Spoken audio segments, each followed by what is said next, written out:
Genesis House and the Friends in Recovery podcast are proud to bring you Answering the Call, the First Responder podcast. Join your host, Mike the Podfather, and Jersey Ed as they address the real issues in health and wellness for first responders, from physical and mental health to relationships and work-life balance. We leave no stone unturned. Answering the Call, the First Responder podcast is available on Facebook, Podbean, iTunes, and YouTube, 24 hours a day, 7 days a week. Now, here are your friends in recovery answering the call. Welcome, everybody, to another episode of Answering the Call, the First Responder podcast, sponsored by Genesis House and produced by Sweets Productions in Beverly, Mass. And now, here are your hosts, the Podfather Mike Miles and Jersey Ed. Thank you, Mike. As always, we're happy to be here and available to help our first responders out there and across the country and abroad. And for those who don't know, I am not the Podfather Mike Miles. You are not. You sound like somebody else, though. I do. I sound very similar to somebody that's connected to this podcast. Absolutely. Right. And he's sitting over there, isn't he? He is currently producing this. Yes. Over there. Yes. That's right. Yeah. Well, we did decide to do a show today, and as you can see, the Podfather isn't with us. He wasn't able to be here. He's probably out helping another fellow officer somewhere, knowing Mike. Absolutely. Or golfing, either one. But this is actually Mike Wilson. He's the face behind everything. Mike is known as Sweets. Yes. And the secret is out. The secret is out, yes. But this is it. No more. You're never going to see him again. There really is a Sweets. So, But we'll call you Mike for this show. Yeah. Okay, good. Well, thank you for having me on. I appreciate the opportunity. You're welcome. And, well, the reason why I want you on is, we all have families, no matter what, if you're a first responder or not. You came from somewhere, I'm guessing. Correct. Unless you're Adam and Eve, and then, you know where that is. So, But you wrote a book that we're going to talk about in a minute here that I think is going to apply to first responders, civilians, and everybody alike. This is a book that I know has been in the works for a while. It's a great read, and this is a book that the first responders definitely should get because, Mike, as you know as well as I know, the family life of first responders are just important as their job, like we talk about all the time on here. And this book that you wrote about the families and getting them kind of tuned up and ready to go and be productive members of family society is applies to probably every human being on this earth. Well, you're right. Yeah. I mean, so the book is Loving Lions, and it's called A Guide for Families Struggling with Addiction. We have them right here. Yep. So if you're looking, this is what it looks like. It's got a picture of a lion's face. You can look at the left or right of it if you're watching. And I'm a person in recovery, and I've been in this field working with families of individuals struggling with addiction for a very long time, about 10 plus years. And when I wrote this book just last year, actually, August of last year that I published it. And when I wrote this book, the intention was to give people a little bit of insight into, what it's like on this end, being an addict, struggling, and more importantly for the families to understand. And I think that, we've on the behind the scenes here, I've been listening to Mike and Ed talk about. That's Jersey Ed to you. I'm sorry, Jersey Ed and the Podfather talking about first responders and some of our guests that have been on. And, some of the stresses that they go through and their perception of this situation. And, there's their perception of the people that are struggling, but also that they are people, first and foremost. That, yes, they wear a badge. Yes, they may have authority. Yes, they may be the ones running into burning buildings and, putting their life on the line on a daily basis. But they are people. They are humans. And, their struggle with addiction is no different than ours. Absolutely. They get jammed up too, just like you and I do. And they may be in it for different reasons, and their family may feel, and I think we talked about this on one of our previous episodes, but that, their family may feel like they are more equipped to deal with it because of what they do for a living, and that they may not need the same type of help that everybody else needs. And I just don't think that's fair. No. I don't think it's fair to them when they're struggling, that people just assume that they should be able to handle it. And, in this book, I talk a lot about what addiction is. I use a lot of analogies and stories to break it down in a very simple and palatable way. And, my hope is that people will come to understand addiction, the illness itself, not the person struggling, because, everybody struggles differently. People come from different places. And as we talk about first responders and what they have and what people think they should be able to deal with, the first thing we need to realize is that the addiction is the same for them. Yeah. And the other thing too is like you were saying before, they're moms and dads, husbands and wives, they're human beings, like we were saying. You and I were speaking earlier that first responders and there is a family life there. Yeah, that they are first and foremost human beings. Yeah, and they need this too. So the point I'm going to make here is that us as civilians, being the husband or wife or son or daughter of a first responder, we think that they're going to protect us no matter what. Right. That they wear this badge of honor no matter what the badge is. If it's from firefighters to EMTs to police officers, they're going to protect us.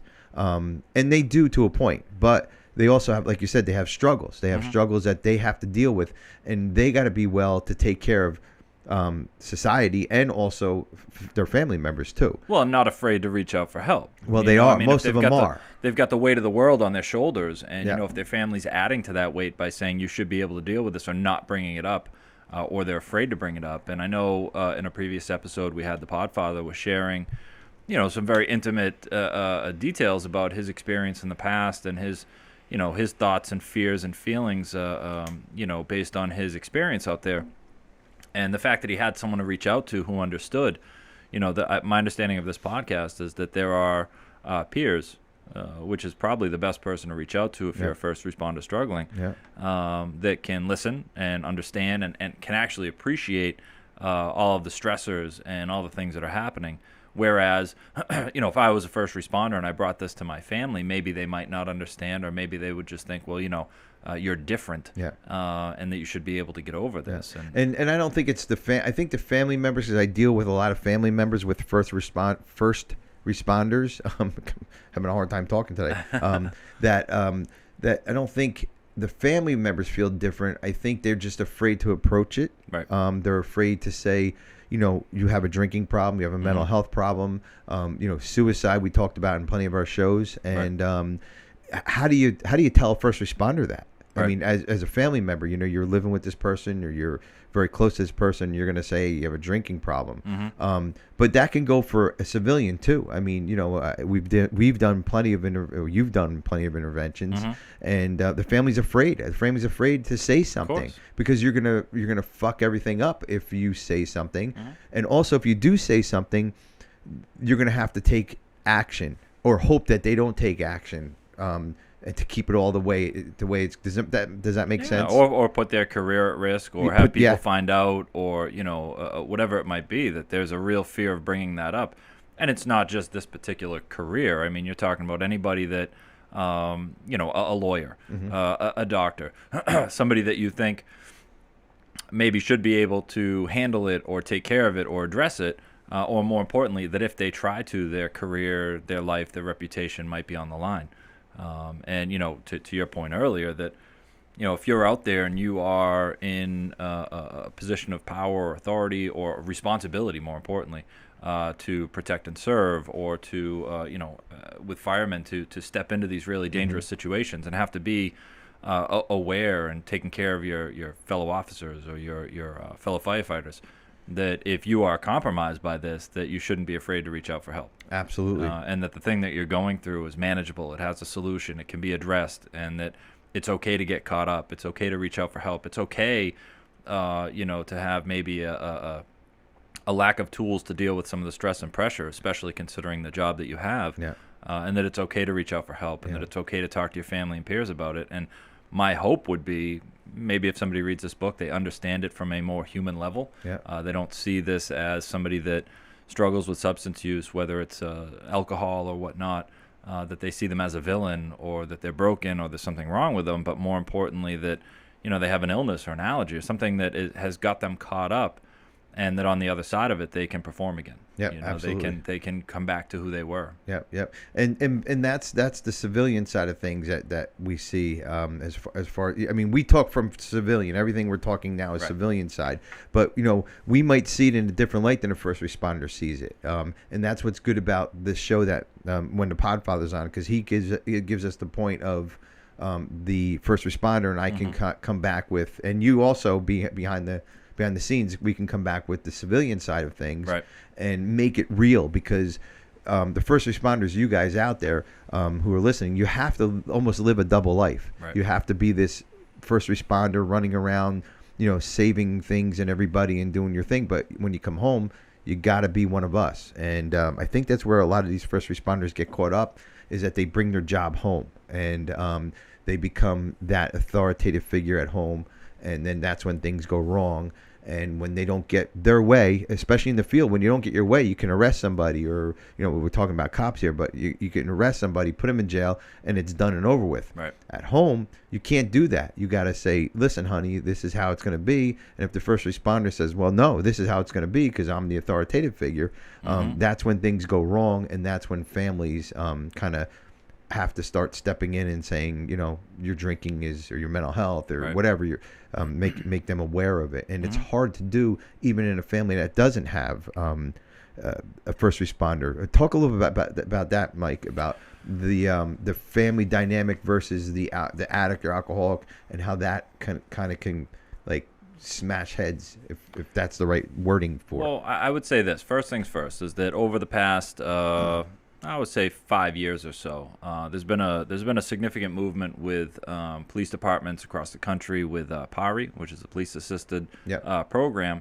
And, I think with that and all of the Narcan and all of the discussion around seeing these people in a different light, what's come out of that is, I would say, more of an education about what people are struggling with, and maybe even has helped individuals struggling in the department to speak up a little bit more and identify. And so this new understanding of this illness and this new education that people are getting about the problem, I think has played a huge role in changing the landscape of it. The temperature, that people aren't so quick to say you are a piece of shit or a scumbag because you're going through this, but more importantly, seeing it as a public health issue, as a disease. A disease. Exactly. I look at it as a disease concept. It's the disease that we have. You and I have this disease, and that's how it goes. A friend of mine a couple of weeks ago, we were talking about the evolution of substance abuse treatment. Back in the 70s, you had just drunk cops and drunk firefighters just being therapists, and then they said, okay, well, they didn't call it peer-to-peer, but then they started saying, okay, well, you go see the Podfather, Mike Miles, and he'll tell you what to do because he's in recovery. Right. And then you had a drunk helping a drunk, kind of like AA started, Yeah. and then it blossomed into this, okay, we're going to have this certification, we're going to give you this position, Right. And then that's when all the red tape and the bullshit comes in, and that's what a lot of these cops are afraid of too, and a lot of first responders. And then that's what they get caught up in. Now, I'm going to go talk to this EAP. Yeah, he is a cop, but what am I going to tell, again, my family? What, it always comes down to, we think we can, whoever you are, as far as addicts go, we think we can keep this secret and keep it away from everybody. Right. And usually, like nobody knows. Exactly. Usually, everybody knows. Right. And we're like, oh, I don't want nobody to know. Well, I think it's been said that you're usually the last one to find out that everybody knows. Exactly. So I'd like to find out more about what's in this book. I did read it. It was a while ago, but I'd like to dig a little bit deeper in the book to kind of give. We always gear towards the first responders. Let's give the family some help here. Maybe the first responders that's watching it, maybe they can forward it over to their loved one and say, yeah, listen, this is kind of what you might be going through, and this is how we can help that that person. Well, I will say this, just as a disclaimer, that as somebody who's not, I'm not a first responder, I'm not in the field, that, the first few chapters where I identify and I try to help the reader understand what addiction is and what it means to me and what my personal experience was very different. The reasons that I used, the reasons that my life became what it was were very different. And I know that the people that are listening who are first responders that have any struggle with addiction, your reasons are going to be different, but the illness itself is the same. And so I'm going to argue at that point with you for a second here. Before they were first responders, they were little kids, they were teenagers. They went through the same stuff you and I went through. There might have been some abuse, there might have been some sexual abuse, even before the first responders. And a lot of these first responders get into this career because they want to stop that, and also they can hide it and say, okay, that never happened to me, and I'm going to make it better. I'm not going to let that motherfucker rape that little kid anymore. but how does that person deal with themselves? That's a great point. We're gonna go back to just being a regular guy like you and I, or a regular girl like everybody else. That's a great point. Yeah. So there is.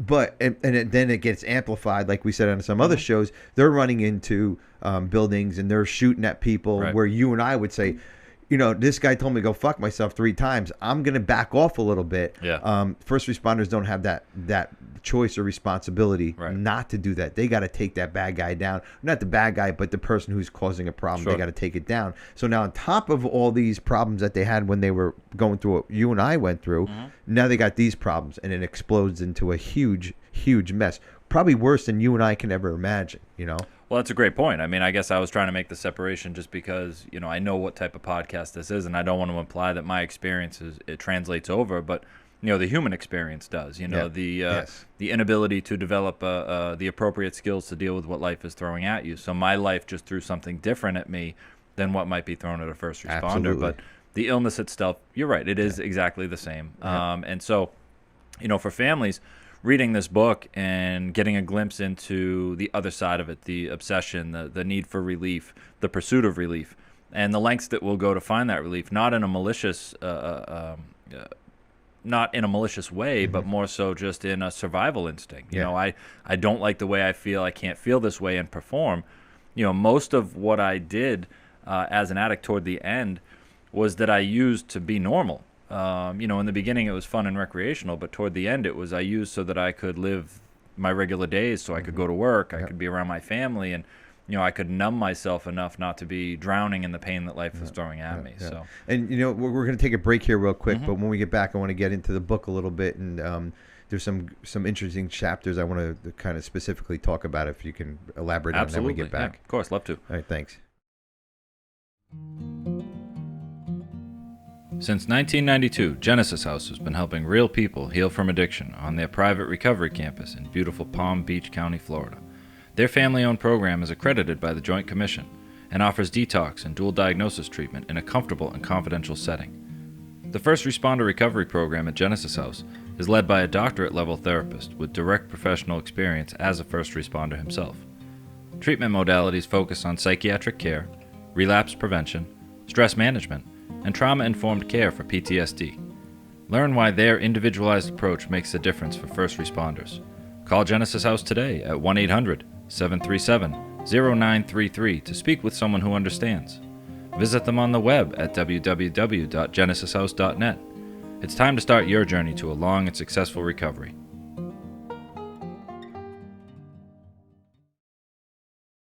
Welcome back, everybody, to the Friends in Recovery Answering the Call podcast. I am Mike, a.k.a. Sweets. And I'm Jersey Ed. Yes. And we have Sweets in front of the camera this week. Yes, a rare treat for me. It is a rare treat for all of us. Yeah. But we're putting him back there next week. Yeah. So this is it, guys. Enjoy it, folks. Yeah. Enjoy it, because I'll be just casually chiming in the background from here on out. That's right. You can replay this episode as much as you want. So, but time to time, I mean, listen, you have good information, and like we were saying before the break, the first responders are people too. So addressing some of these issues, even our other podcasts that we do, first responders can listen to. There's a lot of different. That's the Friends in Recovery, right? That's Friends in Recovery, the addiction podcast. Yeah, yeah. So about your book, let's get into that. Let's talk about the families here. I know this is a first responders podcast, but we're going to talk about the families a little bit, because the families are involved in an addiction or a behavioral health situation. Yep. The one thing I like, and we even talked about it on a call that I had this morning, that you work with the families, you deal with the families, right, and then you get the addict where they need to go, right, and then the treatment center, whatever that may look like, handles that piece, and then you come back and work with the families. Correct. Yeah. So, one of the things that I look at is, I don't know if you've ever had a splinter, but your body goes through a process when you get a splinter. First thing it does is sends a pain signal. You got to get rid of this splinter. If you don't listen, it might get, red and irritated, and that's, please get the splinter out. And then if that doesn't happen, it creates an infection. And if you still don't get the splinter out, what the body does, it just absorbs it. Yeah. And, it's in the book. And, the reason I highlight that is because family systems are the same. We all try to survive the situations that we're in. And so, when somebody's struggling with addiction, it doesn't happen in a vacuum. Everybody that is close to it has some sort of a reaction to it or an experience, and they have to make adjustments, necessary adjustments to survive within that family system or to make it through the day. In the same way that the person that's using is using to get through the day, the family makes changes too. So when we step in to help somebody, the goal is to obviously get the individual that's struggling off of the substances, to get them into treatment so they can get the appropriate care. But oftentimes the family is left behind a little bit confused and unfamiliar with this new territory. What are we supposed to do? What do we talk about? How do we respond? And so that becomes, obviously a priority for whoever's working with that family to make sure that in addition to the individual getting the appropriate level of care, that the family system is making the necessary adjustments to support this new life of recovery, and to figure out what type of a role they play in that, because they can't get the person well.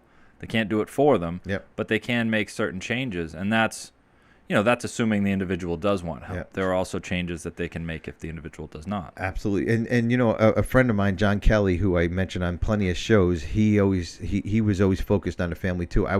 That's where I learned it from, and that's why when I read this book and when I met you all those years ago, you really changed a lot. 100 years ago. 100, yeah, it had to be 100. Yes. You really changed my outlook on and how I deal with people now. I deal and I took some of your knowledge and I apply it to what I do now, and I deal with the families. I want to talk to the families. I always encourage the families to call me because I need to get these families on board with me, because if we don't get them on board and we don't change the family, the addict's going to come back into the same old, the sick household, right? Because this disease affects everybody, not just that one person. John Kelly always told me that you can take the cog out of the wheel and fix that cog, but if all those other cogs are broke, it's never going to mesh right.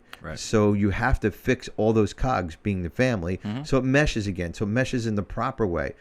Before, yes, it was broke, but that cog was still spinning. It was still going. It was still doing what it was doing, dysfunctionally and not the proper way. But when you pull that addict out to get the help, the family also needs help. And a lot of people and a lot of interventionists forget about it. That it's their job is to get the loved one, the addict, into treatment. They did their job and on to the next case. That is not what you do. That is not what I do. Can you explain what you do? I can. I liken it to, if you had a room in your house where mold grew, the environment that mold grows in, as you can imagine, would be dark and damp. Now you can go in and you can remove the mold, but if you don't change that room is still conducive to mold. And so a lot of people, as you mentioned, would come in and just get rid of the mold and be like, all right, great, you guys are all set. Here's your bill. It's been nice. Call me later if it ever happens again. And it will. It will, exactly. And so rather than going in that capacity, I go in as more of the contractor who's like, listen, we got to blow out this wall and put in a bay window so that we can get some sunlight in here so this doesn't continue. And, approaching the family system that way is hard because not everybody wants to change. Not everybody in the family system is ready to make those adjustments. And I think the word enabler gets thrown around quite a bit, and I don't like that word. I kind of debunk it in my book a little bit, in that people aren't necessarily enablers. They are just loving family members who don't know the right way to get close to something, which is the title of the book, Loving Lions. And the story in there about how do you love a lion. I'm sure there's a bunch of different versions, like how do you hug a porcupine without getting hurt? Pick one. But I use the lion story of how do you love a lion? How do you love somebody that's so potentially dangerous, or that has such an illness that makes them so potentially dangerous? And it's hard, and it does require a certain amount of support and education and guidance, which we try to offer. And so when a family calls, our first step is not, all right, let's go sit down with your loved one. It's, all right, let's sit down and let's talk. Let's figure out how it got to this point. What can we do to help them? And then what are we going to do if they don't want help? Because not everybody that's struggling is ready to accept help. Nope. So you're getting the families set just in case they're not going to say yes also in the intervention. The one chapter I like out of this book, Mike, is the family manipulation. We're going to take a step back, I guess. And I like the strike one, strike two. You want to talk a little bit about that? What is family manipulation? And it's for some of the families out there, because they're probably doing it and not even realizing that they're manipulating their first responder loved one. I know it's a first responder show, but their loved one. Yeah. And it goes also for maybe the first responders calling about their wife who's been home on pain medications or whatever, and then everybody's working in a certain way to manipulate what's going on. Right. What is this chapter about? Well, I'll start off by saying this, right? I mean, I assume that you have walked down a street or a hallway and you said, "How you doing?" to somebody, right? Mm-hmm. Did you really want them to tell you?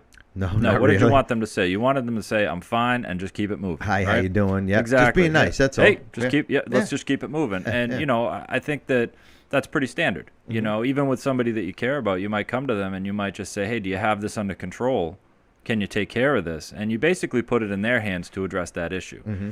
And when families come to their loved ones and they bring to attention the fact that there's a concern around substance abuse or addiction, what they want to hear is they want to hear that person tell them they've got it under control. Nobody wants to hear the other side of it. Everything's falling apart. Yep. I need to leave my job. We have to sell the house. Yep. I got to go to treatment for a month or 2 or 6. We're not going to have income. Yeah, we're going to struggle. Yeah. And, so instead what they're looking for is some version of the truth that makes them feel better. Mm-hmm.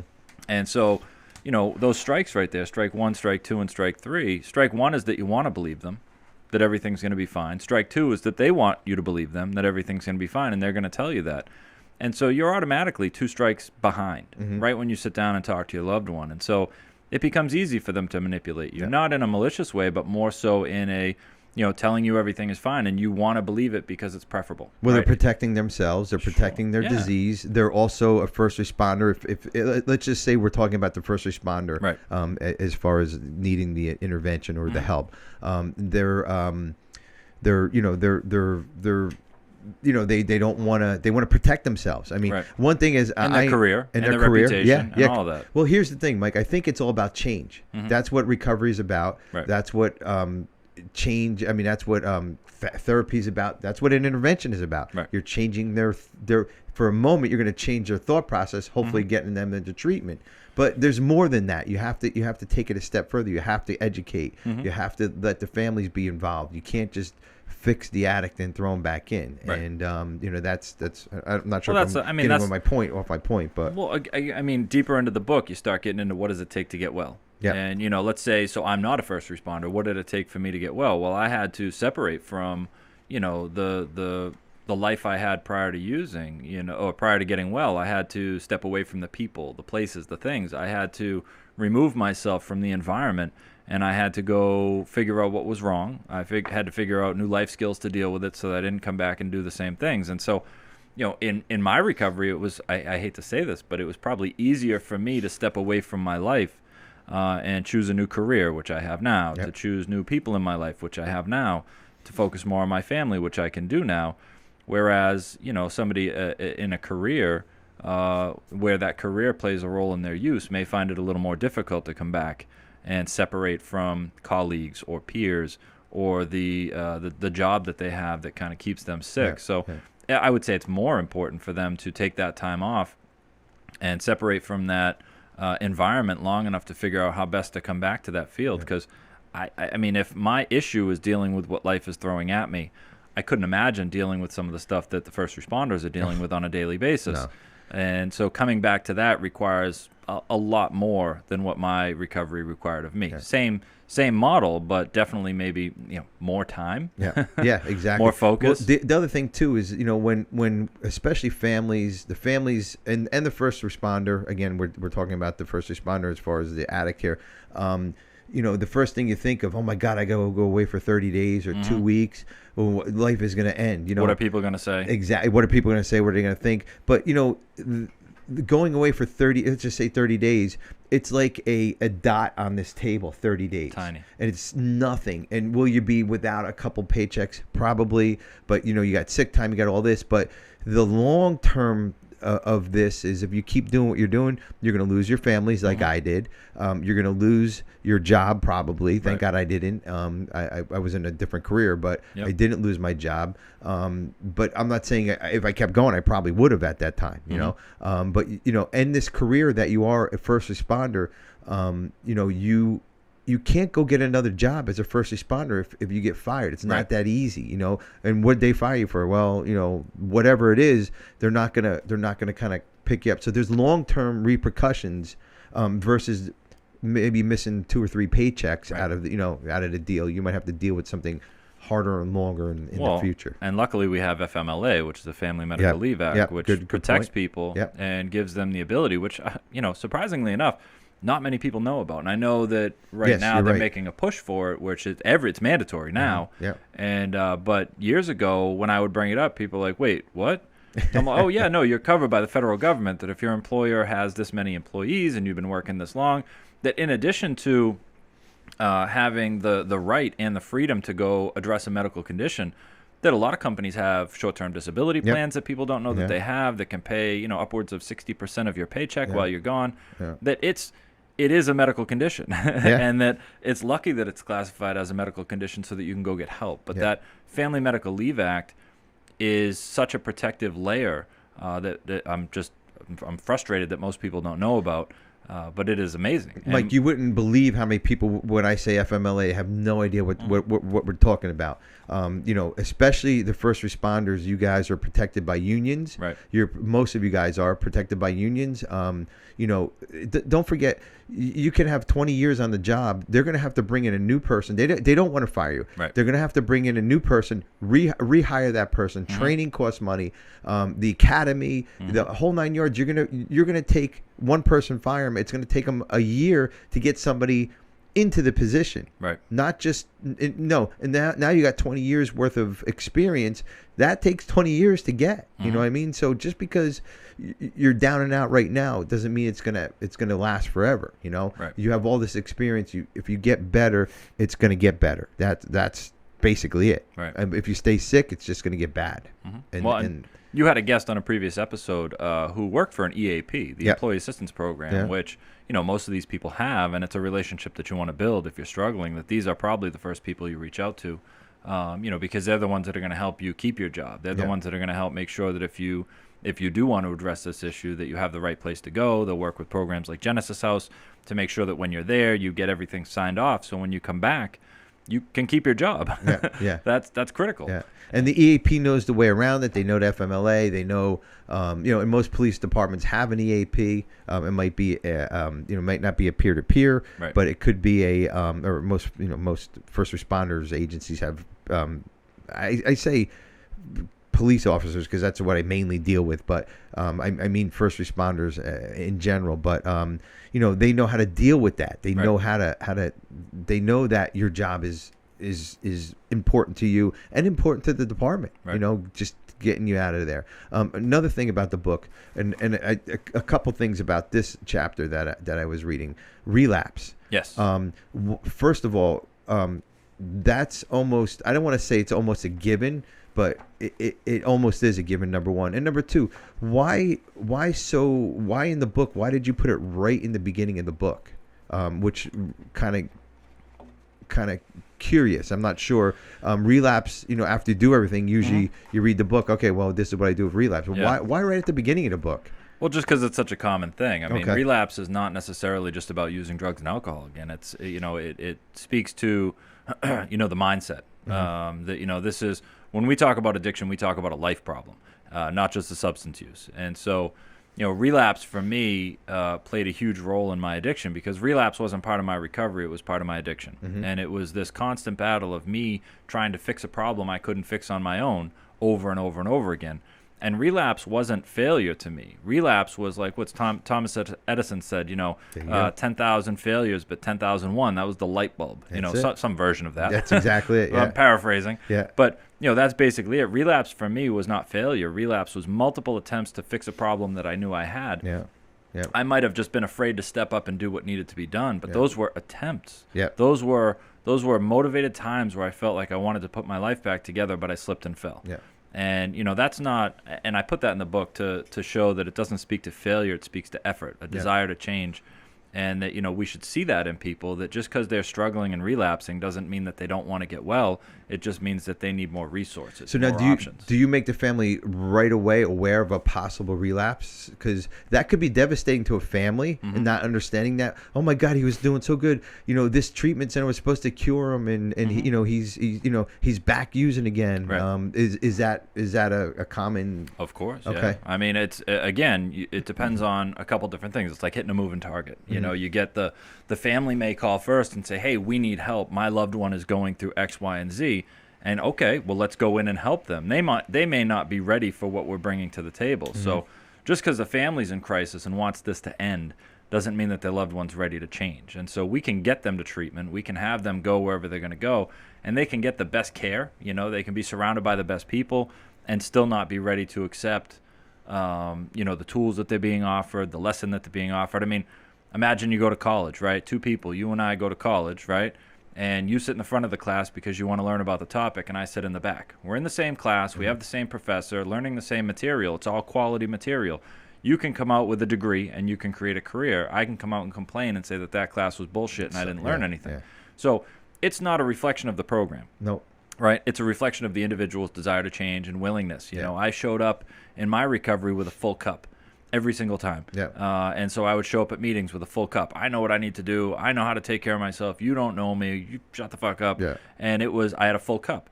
And until I was willing to pour a little bit out of that cup and accept, and listen, I got an ego. All right. I got some pride and I got an ego. And I brought it to the table every time I tried to get well. And I thought I knew better than everybody. I was a business owner multiple times before I ever got well, and I thought that I was smarter than, and I thought that I knew better than, and I thought my addiction was different than. Yeah. And every time I brought that to the table, I was shown that it wasn't, because then I was faced with a relapse, that I knew better. I took it into my own hands, and I decided to try to fix it, and I failed. Yeah, yeah. But that failure doesn't have to be the end. No, and failure is just another learning process. Yes. It's just another step in the learning process. And the relapse is part of. You're right. It's not a part of the recovery process. It's part of the addiction process. Right. What I believe is that the relapse is part of the disease getting weaker. Yes. And I mean, when I run, the runs get shorter. Yeah, exactly. I was just going to say, when I ran a marathon, I didn't back in when I was 29 years old, when I decided to start running 100 years ago. 100 years ago, yes, I was 100 years ago. I didn't run a marathon. The day one, I strapped on a pair of sneakers and said, okay, let's go running. I walked around the block for weeks and months. Ran a mile, coughing and choking. Yeah, exactly. Yeah. But so that's what it's about. And as I trained more and I got into more running and more techniques, that mile became 2 and 3 and 4, right. and it was a process. I couldn't run the marathon from day one, Well, if you think about Malcolm Gladwell, 10,000 hour rule, I commented on this in my book, and the comment in my book is more so that, according to that rule, I spent more than 10,000 hours being an addict, so I was a professional addict at that point, And the way they break down the 10,000 hours is roughly 2,000 hours a year. If you're doing something 2,000 hours a year for 5 years, guess what? You're a pro. Yeah. And when we look at a recovery, for some reason we think that somebody could go to a program for 30 days and then just come back to what they were doing, and all of a sudden they should be good at it. Yeah. And just like with everything else, I mean, that's impossible. Yeah. So that program, that opportunity, that break, that's the beginning, right? Yeah. That's your foundation. That's what you're basing the next steps on. Yeah. And so this 10,000 hour rule, which I like to apply here, there's a lot of people out there that have these big 5-year plans. I think on Friends in Recovery, you had Ken Seeley on. Yes. Yeah. And he's a real big proponent of this 5-year plan, that it takes, about 5 years for someone to get themselves together at that level. And I would say the same too. I agree with that. And I think at a minimum, 18 to 24 months of learning how to live this new healthy life is required. Yeah. So, if you've been struggling with addiction for years, odds are it's become a way of life for you, not just a habit. Exactly. And so the recovery process has to become a way of life as well. And that's where that peer fellowship comes into play. Like, if I'm a first responder and I'm not talking to other first responders about how to make those changes in my life, then I don't have a chance of getting well. You got to work the program, basically. Yeah. And the 5-year rule, I like that. I kind of forgot about the the 5 years of recovery, first 5 years, you're still in a fog. You still don't know, what way is up and what way isn't. You're learning the steps. You're figuring out, is my sponsor right? Is it, went through 3 sponsors already, or whatever the case may be. Your network of friends is growing. You're doing different things now. You're not hanging around in bars. You're doing AA things and NA things, and you're changing your life. But that does, again, back to walking around the block. Sure. I'm not running a marathon today. I put my sneakers on today. I bought those brand new Nikes. I'm not, and no, they're not a sponsor of ours. But if they want to be, they can be. Yes. Yeah, please send us Nikes. Yes, we'll wear exactly. But it's the journey. Not it's the journey of the process. How about this? Right. I don't know if anyone here has ever that's listening has ever gone on a diet or tried to change the way that they eat. Right. But if you have an unhealthy eating habit, in order to start that process, you could go on a diet, a temporary diet. Again, another thing that's referenced in the book, that a lot of people see recovery as a diet. I'm going to go ahead and I'm going to put this down. I'm going to stop drinking for a month or 2, or I'm going to stop drinking and doing drugs for a few months and then go back to normal, right? And that's a diet mentality. I'm going to temporarily stop doing this thing in the hopes that I get an immediate result so I can go back to what I was doing before.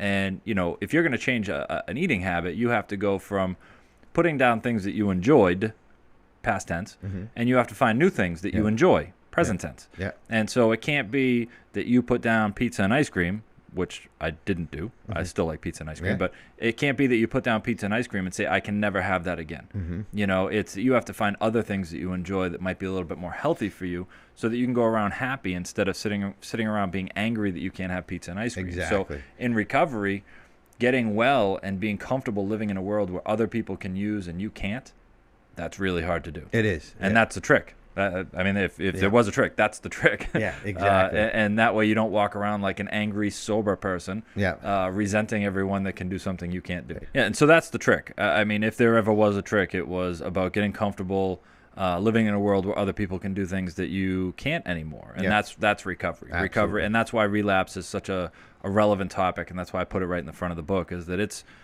definitely one of the hardest things for people to wrap their head around, is that getting well is more than just getting sober. Yeah. And that if you're not getting well, relapse is going to be part of that journey. Yeah, absolutely. Mike, we only have a couple more minutes here, but to wrap the book up and your services and people can reach out, but give me a quick wrap up of the book. Where would you like, let's say, the family to be when the addict when an addict gets out of treatment? What does that look like? Well, as I was saying before, I think that whether it's through this book or through many of the other resources available, if your loved one is going to treatment, then don't just wait for them to come back and hope that when they get well, everything's going to go back to normal, because it's not. And as I said, family systems change with their sick loved one, and so if they're going to treatment, my recommendation is always that you learn as much as you can about this illness, your role in it, not how you caused it, but your role in it, and what you can do to provide healthy support. And figure out how to love your lion. That's the point of the book, is how can you love this person that's struggling with these things appropriately.